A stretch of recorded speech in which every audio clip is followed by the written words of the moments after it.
આમ કરવાનું.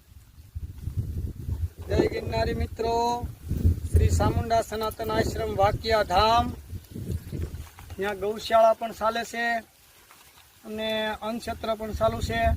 અમે અત્યારે ગૌશાળાની અંદર પોણી 200 ગાય છે.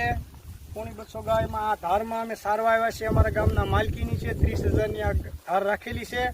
બાપુએ વેસાતી રાખેલી એટલે અમે અહીંયા ઢોર લઈને સારવા આવ્યા છીએ. અને મિત્રો, પરમ પૂજ્ય શ્રી હરિહરાનંદ ભારતી બાપુ એની હેઠળ આ ગૌશાળા ચાલે છે. એમાં અત્યારે અમે 5 ગોવાળ છે. એમાં ગોવાળમાં જો આ કમલેશભાઈ ઝાપડા છે, એમની સાથે આ મુન્નાભાઈ ખાટરિયા છે, હું પણ ગોગડભાઈ ત્રાડ, અને અમારે કેમેરામેન શ્રી વિજયભાઈ મુંદવા એ વિડીયો પણ ઉતારે છે. અને ભાઈઓ મિત્રો, એક સંપર્ક નંબર આપું છું વાક્ય સનાતન આશ્રમનો. તેમાં જે કોઈને દાન દક્ષિણા યથાશક્તિ પ્રમાણે કોઈને દેવાની ઈચ્છા થાય તો એમાં લખી શકો. સંપર્કમાં નંબરમાં નામ આપું, મોબાઈલ નંબર 9765 મિત્રો, એ પણ નંબર છે.